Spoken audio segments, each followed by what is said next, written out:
감사합니다. 하나님 말씀 봅니다. 디모데후서 3장 16절부터 17절 말씀입니다. 디모데후서 3장 16절 17절 말씀입니다.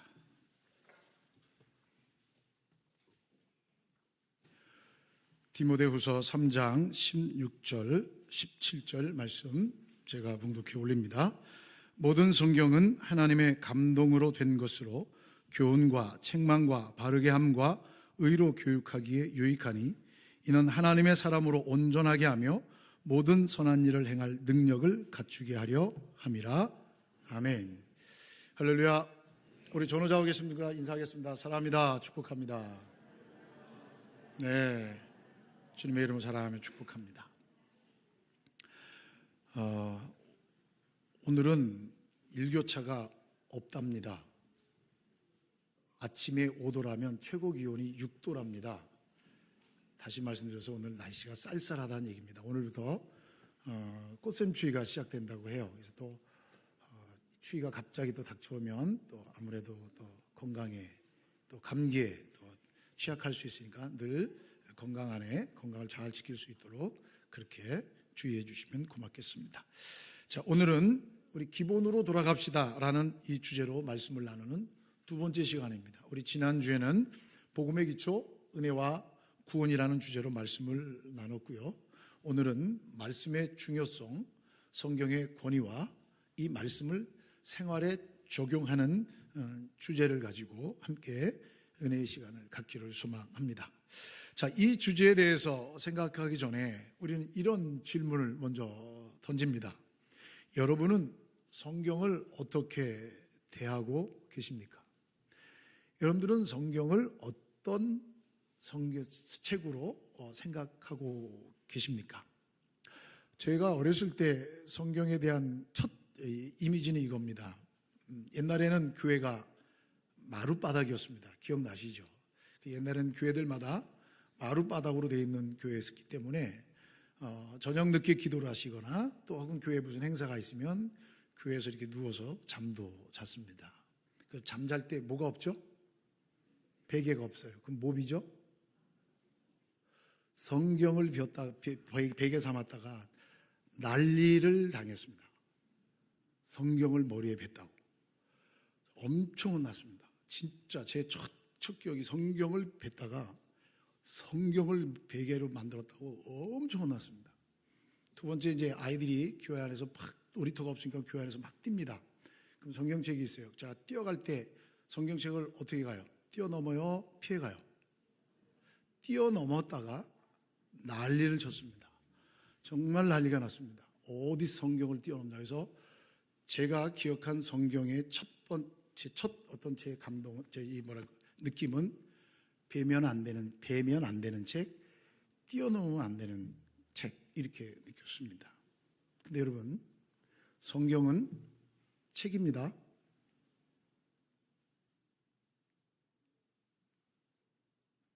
동의를 안 하시는데요? 성경은 책입니다. 벌써 이 성경은 책이라니까 여러분들의 마음속에 저런 불경한 이야기를 한다고 지금 저를 째려보시는 분들이 위아래층에 계시는데, 여러분, 성경은 책입니다. 제가 신대원에 가서 신학 공부를 처음 할 때 교수님이 첫 한마디가 성경은 책이다, 이렇게 칠판에다 판설했습니다. 막 신학생들이 난리가 났습니다. 어디 성경책을 책이라고 그러냐. 분명히 성경책이라고 얘기하면서 성경책을 책이라고 했다고 난리를 부리는 그런 전사님들의 거룩함이 특심한 것을 제가 봤거든요. 근데 여러분, 성경은 책입니다. 맞습니다. 그러나 그 안에 기록되어 있는 말씀이 하나님의 말씀입니다. 아멘. 그래서 여러분, 성경이 무엇이냐고 하실 때, 성경을 대할 때 가장 먼저 떠오를 것은, 저 한번 따라합시다. 성경은 정확무오한, 오류가 없다. 다시, 정확무오한 하나님의 말씀이다. 믿으십니까? 예. 우리 개혁주의 신학이 바라보는 성경에 대한 관점은 오직 성경입니다. 오직 하나님의 말씀입니다. 그래서 성경은 정확무오한 하나님의 영감된 말씀이며 성도의 신앙과 삶에 있어서 유일하고 최종적 권위를 가진다. 이게 개혁주의 신학을 가지고 있는 사람들의 성경을 향하는 고백입니다. 성경은 정확무어한 하나님의 말씀이며 영감된 하나님의 말씀이며 성도와 신앙의 삶에 있어서 유일하고 최종적 권위를 가진다라고 말씀을 드릴 수 있습니다. 오늘 성경 말씀의 16절 말씀에 보면 모든 성경은 하나님의 감동으로 된 것으로. 자, 그러면 성경은 어떤 책인가라는 이 질문을 던져야 합니다. 성경은 어떤 책이냐? 오늘 분명히 말씀해 주고 있거든요. 첫 번째, 성경은 하나님의 감동, 하나님의 감동으로 기록된 책이다라고 말씀해 주고 있습니다. 즉 신구약 성경 전체가 하나님의 영감, 하나님의 성령이 친히 임재하셔서 이 말씀이 기록되었다는 것이죠. 저자들의 인격과 지식과 역사적인 배경을 통해서 초자연적으로 하나님이 감동시키셔서 하나님이 역사하셔서 기록된 하나님의 말씀이다. 성경은 하나님이 친히 감동하셔서 저자들을 사용하셔서 기록한 말씀이다. 자, 성경의 저자들이 분명히 있습니다. 39명에서 43명 이렇게까지 얘기를 합니다. 더 많이 보는 사람도 있습니다. 아무튼 그 정도 됩니다. 왜 작자 미상이 있으니까요. 근데 이 성경의 저자들이 있지만 성경의 저자들이 자의적으로 쓴 것이 아니라 성령 하나님이 감동하셔서 그들의 지식과 인격과 그들의 모든 사회적 배경, 그 시대적 배경을 가지고 성경을 기록하게 하셨다. 즉 성경의 저작이 누구냐? 성경을 기록한 사람이 누구냐? 하나님이다. 성경의 신적 저작설, 즉 성경의 영감설을 주장하는 가장 결정적인 증거가 오늘 16절 말씀입니다. 모든 성경은 하나님의 감동으로 됐다는 거죠.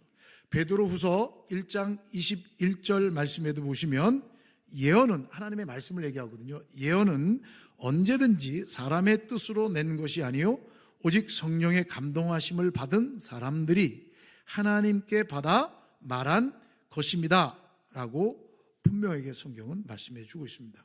성경은 정확무어한 하나님의 말씀인데 하나님의 영감, 하나님의 감동을 받아 기록된 말씀이다.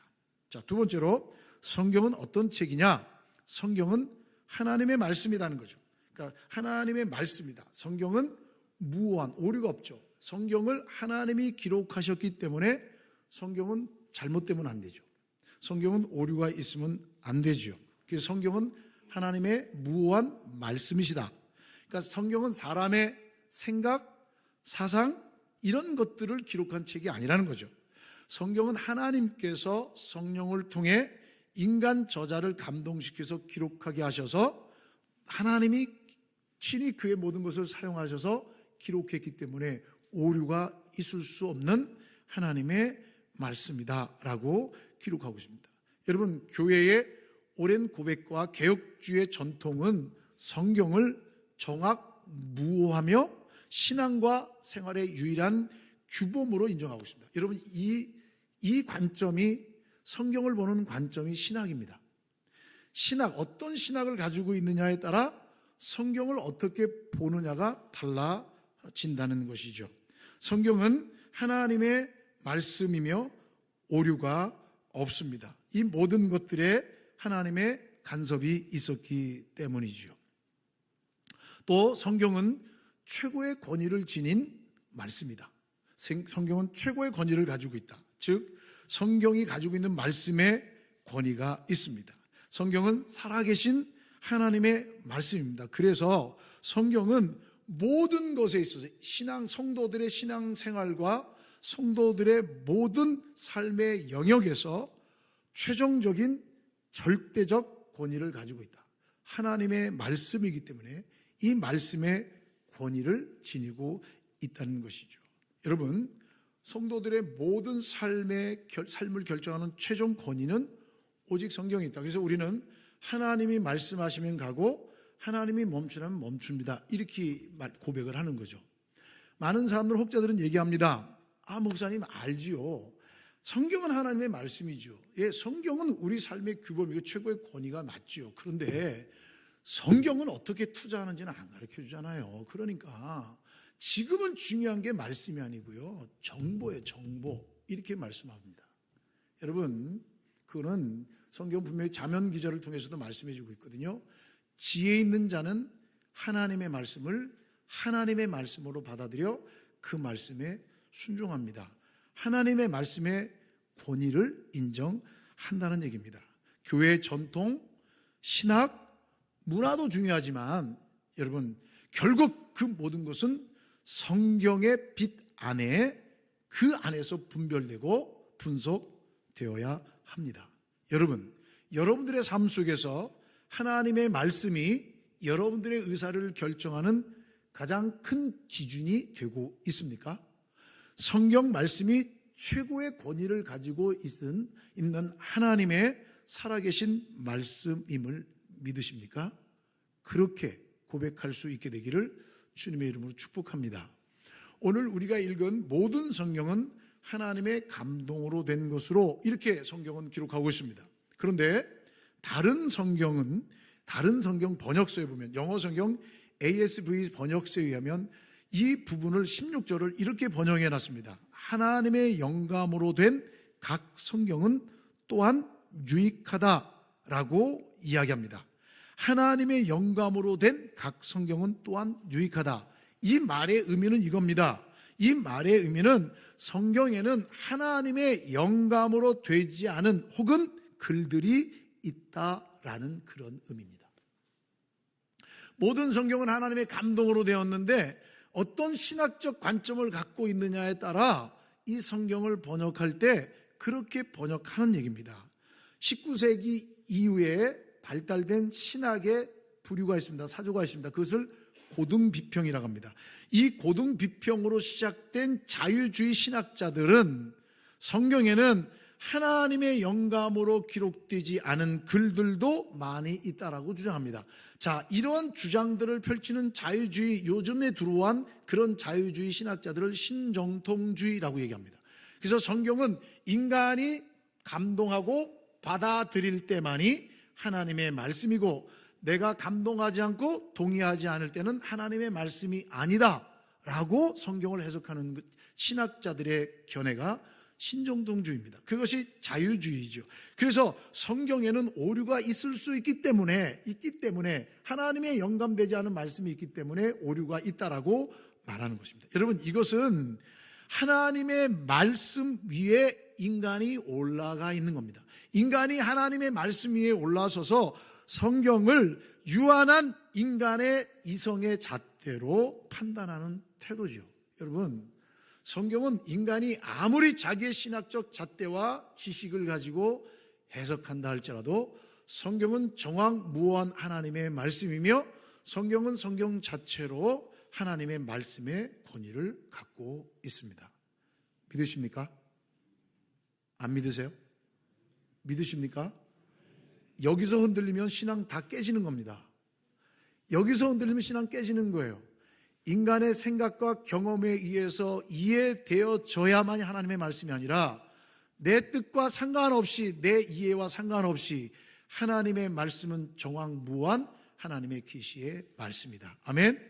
이 말씀을 우리는 잊지 말아야 하는 거죠. 그래서 여러분, 이런 이들에 대해서 분명히 성경은 말씀해 주고 있는데요, 베드로후서 3장 16절 말씀에 그 모든 편지에도 이런 일에 관하여 말하였으되 그 중에 알기 어려운 것이 더러 있으니 무식한 자들과 굳세지 못한 자들이 다른 성경과 같이 그것도 억지로 풀다가 스스로 멸망에 이르느니라 라고 말씀해 주고 있습니다. 이 말은 뭐냐면 분명한 경고예요. 하나님의 심판이 분명히 있을 것이다. 성경은 사사로이 풀지 말라는 거예요. 또 계시록 22장 18절 19절 말씀에 보면 내가 이 두루마리의 예언의 말씀을 듣는 모든 사람에게 증언하노니 만일 누구든지 이것들 외에 더하면, 하나님의 말씀 외에 더하면 하나님이 이 두루마리에 기록된 재앙들을 그들에게 더하실 것이요, 만일 누구든지 이 두루마리의 예언의 말씀에서 제하여 버리면, 두루마리 예언의 말씀에 제하여 버리면 하나님이 이 두루마리에 기록된 생명나무와 및 거룩한 성의 참여함을 제하여 버리시리라 라고 말씀해 주고 있습니다. 이 하나님의 말씀을 인간의 이성과 경험과 지식을 가지고서 더하거나 빼면 하나님께서는 재앙을 더하시고 생명책에서 거룩한 성의 참여함을 제하여 버릴 거라고 분명히 말씀해 주고 있습니다. 성경은 하나님의 말씀의 권위를, 최고의 권위를 가지고 있습니다. 더 나아가서 성경은 완전한 하나님의 말씀입니다. 성경은 여러분 완전합니다. 더 이상 첨가할 것도 없고 뺄 것도 없어요. 성경은 완전합니다. 퍼펙트하다는 얘기입니다. 그러니까 하나님의 말씀입니다. 그리고 성경은 성경 자체로 모든 것을 다 충족할 수 있다. 모든 진리를, 우리의 인간의 삶의 모든 진리를 이 성경은 다 제공하고 있다라는 것이 바로 성경을 바라보는 우리의 시각이 되어야 합니다. 성경은 그런 책입니다. 그러므로 여러분, 이 성경을 바라볼 때 우리는 이 성경에 대한 어떤 태도를 가지고 있느냐, 성경의 중요성을 알고 있는 것도 중요하지만 성경의 중요성을 알고 그 다음엔 이 성경의 권위를 인정한다면 그 성경의 권위가 내 삶 속에 어떻게 적용되어지느냐, 이게 너무 중요한 거예요. 하나님의 말씀의 권위를 인정하면 그 말씀의 권위 앞에 순종함이 있어야 되는 거예요. 그러면 우리가 이 말씀을 대하는 태도는 어찌해야 되느냐? 자, 첫 번째는요, 시편 1편 2절 말씀에 오직 여호와의 율법을 즐거워하여 그의 율법을 주야로 묵상하는도다. 성경, 하나님의 말씀을 대할 때 가져야 할 우리의 태도, 첫 번째는 뭐냐? 즐거워하고 그리고 주야로 묵상하는 거예요. 깊은 묵상을 해야 되는 거예요. 성경을 대할 때 즐거워야 한다. 즉 하나님의 말씀은 지식을 쌓기 위한 도구가 아니라 성경 말씀을 통하여 하나님과 교제하고 그분을 더 깊이 아는 통로가 되는 것이 성경이에요. 여러분, 엄청난 진리를 발견했을 때의 기쁨, 내가 답답하고 힘들어하실 때 길을 제공해 주는 그 환희는 이루 말할 수 없죠. 바로 성경은 성경을 대할 때 그 기쁨의 태도가 우리 가운데 있어야 되는 거예요. 말씀을 통해 하나님의 뜻, 하나님의 계획을 알게 되고 그 안에서 참된 기쁨을 누릴 수 있어야 되는 거예요. 우리 인생의 모든 걸음걸음들을 예비하시고 이끄시는 하나님의 놀라운 계획이 성경에 담겨져 있기 때문에 이 성경을 대하는 태도는 기쁨과 또 두 번째 주야로 묵상, 깊은 묵상을 얘기합니다. 그러니까 이 말씀을 대할 때 잠시 그냥 말씀을 흘려보내는, 넘어가듯 그렇게 읽고 대하는 것이 아니라 묵상이라는 것은 되새김입니다. 반복적인 생각입니다. 곱씹고 곱씹어야 한다는 얘기입니다. 우리의 믿음이 성장해 감에 있어서 말씀을 반복적으로 묵상하는 습관은 매우 중요한 습관이라는 겁니다. 그래서 하나님의 말씀을 대할 때 흘려보내는 것이 아니라 이것을 계속해서 반복적으로 묵상하고 그 안에 기쁨을 발견할 수 있어야 합니다. 자, 두 번째로 말씀에 대해 우리가 어떤 태도를 가져야 하는가, 두 번째입니다. 요한복음 1장 1절 말씀에 보면 태초에 말씀이 계시니라 이 말씀이 하나님과 함께 계셨으니 이 말씀은 곧 하나님이시라. 오늘 성경 16절입니다. 모든 성경은 하나님의 감동으로 된 것으로, 즉 이 말씀은 좀 전에도 말씀드렸지만 정확무오한 살아계신 하나님의 말씀이다. 그렇다면 살아계신 하나님의 말씀이라면 성경을 대할 때 이 말씀의 권위를 인정하는 태도를 가져야 한다는 얘기입니다. 하나님의 말씀의 권위를 인정해야 합니다. 말씀의 권위를 인정한다는 말은요, 그런데요 그게 아니고요, 이게 아닙니다. 예, 알겠습니다. 이게 말씀에 대한 권위를 인정하는 태도입니다. 가정 안에서도 부모의 권위를 인정하는 게 뭐죠? 예 어머니, 예 아버지, 알겠습니다. 이렇게 대답하는 자녀들이 있을 때 부모의 권위가 쓰는 겁니다. 돈으로, 힘으로, 그거는 권위가 아닙니다. 그거 없으면 그 관계는 깨집니다. 그건 아니죠. 하나님의 말씀의 권위를 인정하는 겁니다. 즉 성경은 인간의 기록이 아니라 하나님의 살아계신 하나님의 정확무오한 말씀입니다. 그러므로 성경은 우리 신앙생활에, 성도들의 신앙생활과 삶의 최종적 표준이 되어야 합니다. 이 말씀 가지고 우리는 판단할 수 있는 겁니다. 이 말씀을 가지고 우리는 걸어갑니다. 어떠한 사상, 문화, 전통도 성경을 초월할 수 없습니다. 교회와 성도의 모든 판단과 결정은 이 말씀 안에서 평가를 받고 방향을 잡아야 한다는 겁니다.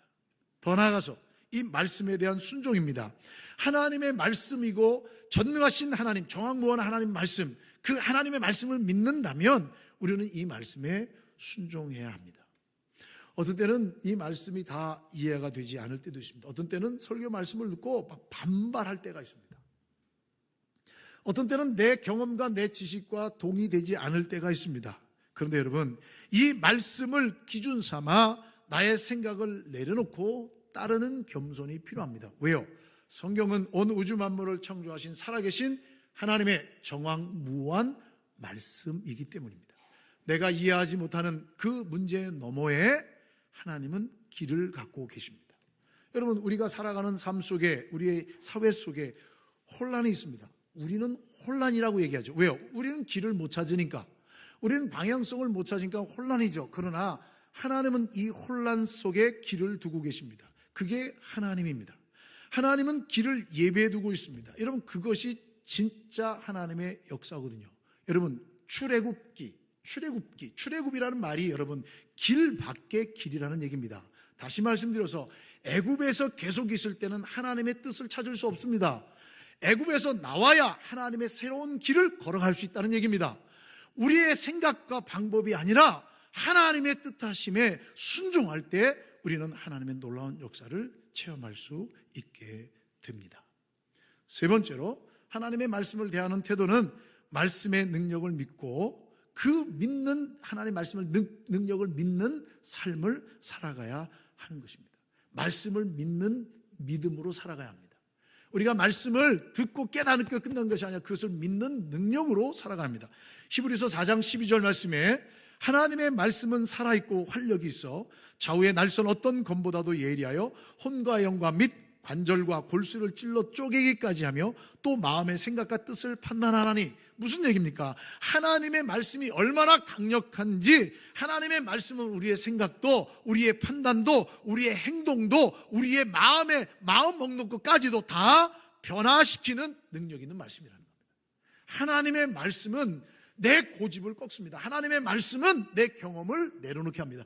하나님의 말씀은 내가 알고 있는 진리를 내려놓게 합니다. 그게 하나님의 말씀의 능력입니다. 그 말씀의 능력을 믿는 삶을 살아야 합니다. 하나님께서 우리의 모든 것들을 다 새롭게 하실 수 있습니다.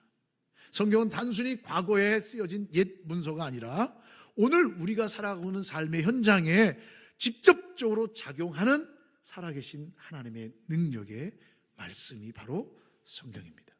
이 말씀을 통하여 우리는 새로운 변화를 꿈꿀 수 있어야 합니다. 이 말씀이 우리의 영혼을 찔러 책망합니다. 우리의 마음과 생각을 책망합니다. 회개로 이끌어내지요. 다시 새로운 결심을 하게 되죠. 새 사람으로 변화시키는 힘이 말씀 가운데 있습니다. 그러므로 이 말씀의 능력을 믿는 삶을 살아가야 합니다. 이 말씀을 공동체 안에서 함께 나눌 때, 말씀의 능력 안에 있을 때 이 말씀의 능력으로 인하여 지체들이 새로워지고, 이 말씀의 능력으로 인하여 공동체를 새롭게 하고, 말씀의 능력으로 인하여 우리의 새로운 비전을 발견할 수 있게 해 주십니다. 그러므로 이 말씀의 능력을 믿는 삶을 살아갈 수 있는 저와 여러분 될 수 있기를 주님의 이름으로 축복합니다.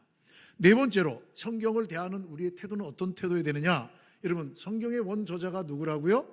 성경은 하나님의, 살아계신 하나님의 감동으로 기록된 정확무원 하나님 말씀입니다. 자, 그러면 여러분, 성경의 원저자는 하나님이십니다. 그러면 성경을 읽을 때, 성경을 대할 때 우리의 자세는 성령의 도우심을 구해야 한다는 얘기입니다. 성경의 원저자는 하나님이십니다. 말씀을 이해하고 이 말씀을 내 삶 가운데 적용하기 위해서는 성령의 조명하심이, 밝히 보여주심이 필수입니다. 이 말씀이 내가 살아가는 것과, 이 말씀이 내가 다니는 직장과, 이 말씀이 나의 교회과 어떤 연관이 있는가를 알려주시는 성령의 조명하심이 필요합니다. 성령이 가르쳐 주셔야 말씀에 온전히 순종할 수 있고 말씀을 믿는 삶을 살아갈 수 있습니다. 예수님께서 이렇게 말씀하셨습니다. 요한복음 14장 26절입니다. 보혜사 곧 아버지께서 내 이름으로 보내실 성령, 그가 너희에게 모든 것을 가르치고 내가 너에게 말한 모든 것을 생각나게 하리라. 그가 성령께서 가르치시고 성령께서 생각나게 하시리라. 모든 것을 생각나게 하시리라 하셨으니까 하나님의 말씀에 대한 의미, 하나님의 말씀에 대한 뜻, 하나님의 말씀에 대한 하나님의 명령이 무엇인가를 알기 위해서는 성령 하나님의 도우심을 구해야 합니다. 하나님께 간구해야 합니다. 우리들의 노력과 우리들의 지식만으로는 성경의 깊은 진리와 하나님의 놀라운 계획을 다 깨달아 알 수 없습니다. 하나님께서 우리의 마음을 열어주셔야만이 이 말씀의 참뜻과 능력을 발견할 수 있는 겁니다. 그러므로 기도해야 합니다. 성령의 능력을 구한다는 것은 다른 말이 아닙니다. 기도하는 겁니다. 기도하는 겁니다. 여러분들도 느끼시고 아시겠지만 기도하는 자, 말씀을 읽는 자의 언행은 다릅니다. 하나님의 말씀의 능력을 체험하는 사람의 고백의 소리는 다릅니다. 주님, 이 말씀을 깨닫게 해 주시옵소서. 하나님, 제 마음을 열어 주시옵소서. 하나님의 말씀 앞에 순복하게 도와주옵소서 라는 기도가 우리의 태도가, 말씀을 대하는 우리의 태도가 되어야 합니다. 마지막으로 이 말씀을 대하는 우리의 태도는 어떻게 되어야 되느냐? 여러분, 조금 전에도 제가 말씀드렸습니다. 말씀을 듣고 깨닫는 데서 멈추지 말고 삶에 실제적으로 적용해야 합니다. 말씀이 중요하고, 말씀은 하나님의 살아계신, 하나님의 영으로 감동된, 성령으로 감동된 정확무한 하나님의 말씀이고 말씀의 권위를 가지고 있다. 너무 중요하죠. 이걸 알고 있는 게 중요하죠. 그러나 거기서 멈추는 것이 아니라 그 말씀이 우리의 삶 가운데 다가와야 합니다. 실제적으로 우리의 말씀을 삶 속에 적용해야 한다는 얘기입니다. 야고보서 1장 22절 말씀에 너희는 말씀을 행하는 자가 되고 듣기만 하여 자신을 속이는 자가 되지 말라. 그러니까 하나님의 말씀을 들어서 머리로는 크게 많은 것을 알고 있지만 행함이 없는 그러한 자기를 속이는 자가 되지 말라. 내 머릿속으로는 이렇게 해야 된다는 걸 알지만 실제적으로 변화되지는 않는다는 얘기입니다. 여러분, 요즘 많은 사람들의 공통의 관점이 있습니다. 그게 뭡니까? 다이어트예요. 다이어트. 또 운동에서 몸매를 가꾸는 거죠. 저에게도 그 고민이 있습니다. 운동을 해야 될 줄 알아요. 제가 운동을 해야 돼요. 제가 이제 몇 년 동안 운동해야 돼요. 해야 되는데 못하고 있어요. 그래서 제가 약속했어요. 내가 하루에 스쿼트 150개씩 하겠다.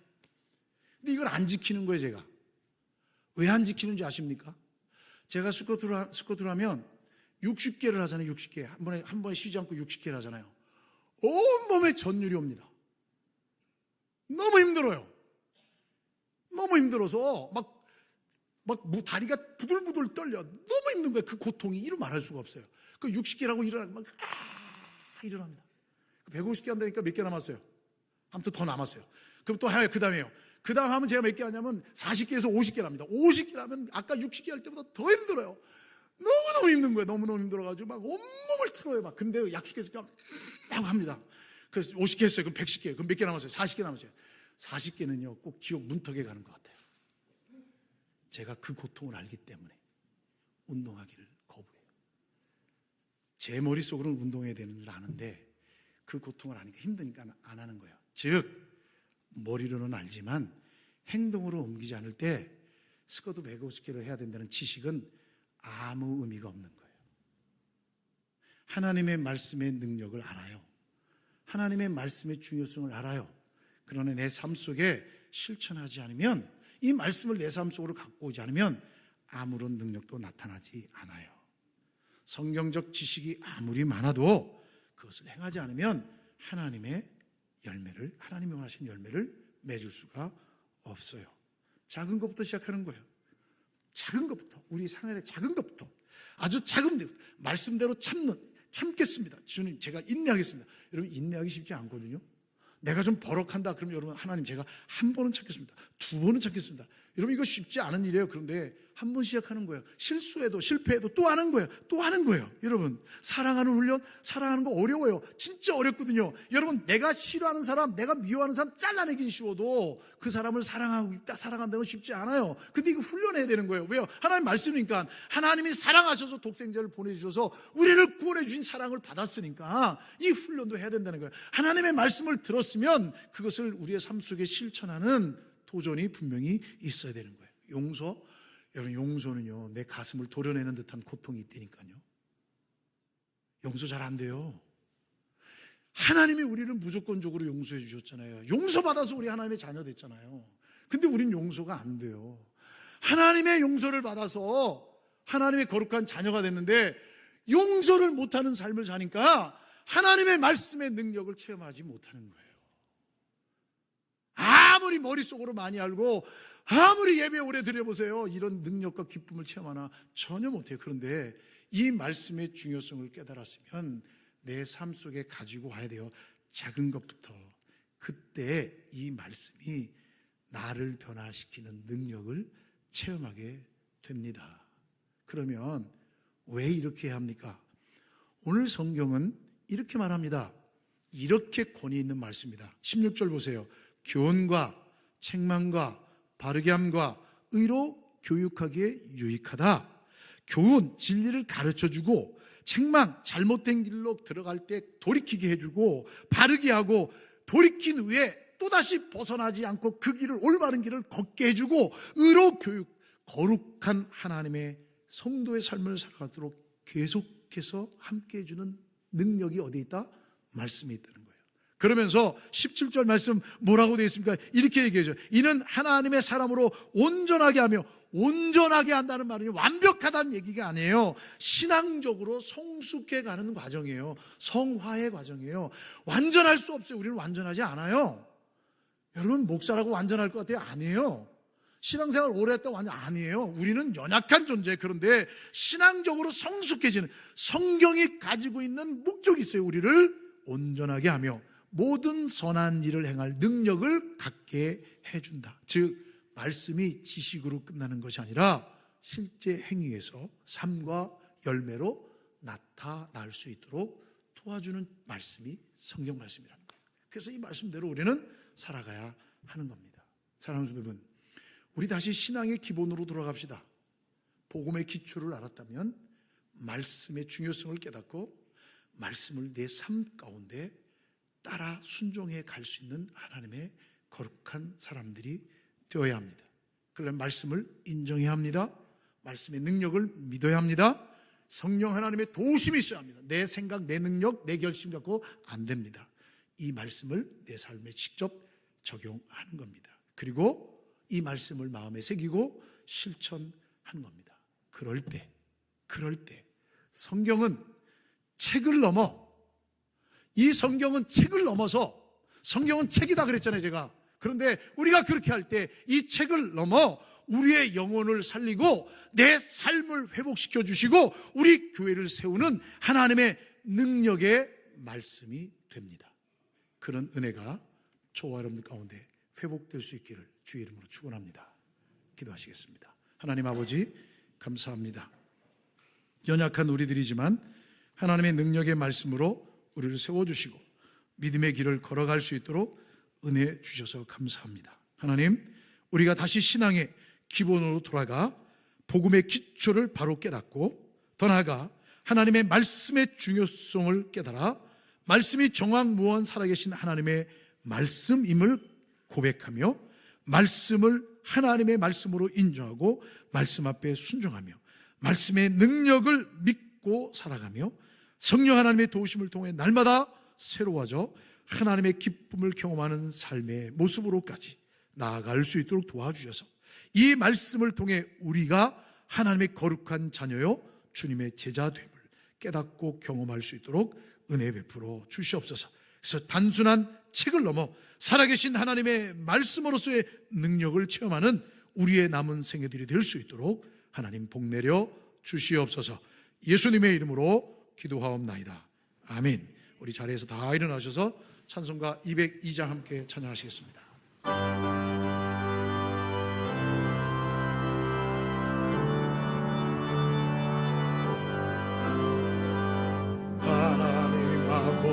주신 책은 귀하고 중하신 말씀일세. 기쁘고 반가운 말씀 중에 날 사랑한단 말 참 좋더라. 주께서 나를 사랑하니 즐겁도다. 주께서 나를 사랑하니 나는 참 기쁘다. 구속의 은혜를 저버리고 어긋난 딴 길로 가다가도 예수의 사랑만 생각하며 곧 다시 예수께 돌아오니 주께서 나를 사랑하니 즐겁도다. 주께서 나를 사랑하니 나는 참 기쁘다. 구주의 영광을 바라보며 예수의 이름을 찬양하리. 영원히 찬양할 나의 노래 예수의 이름이 귀하도다. 주께서 나를 사랑하니 즐겁도다. 주께서 나를 사랑하니 나는 참 기쁘다. 주 예수 날 사랑하시오니 나 또한 예수를 사랑하네. 날 구원하시려 내려오사 십자가 위에서 죽으셨네. 주께서 나를 사랑하니 즐겁도다. 주께서 나를 사랑하니 나는 참 기쁘다. 주 예수 날 사랑하시오니 마귀가 놀라서 물러가네. 주 나를 이렇게 사랑하니 그 사랑 어떻게 보답할까. 주께서 나를 사랑하니 즐겁도다. 주께서 나를 사랑하니 나는 참 기쁘다.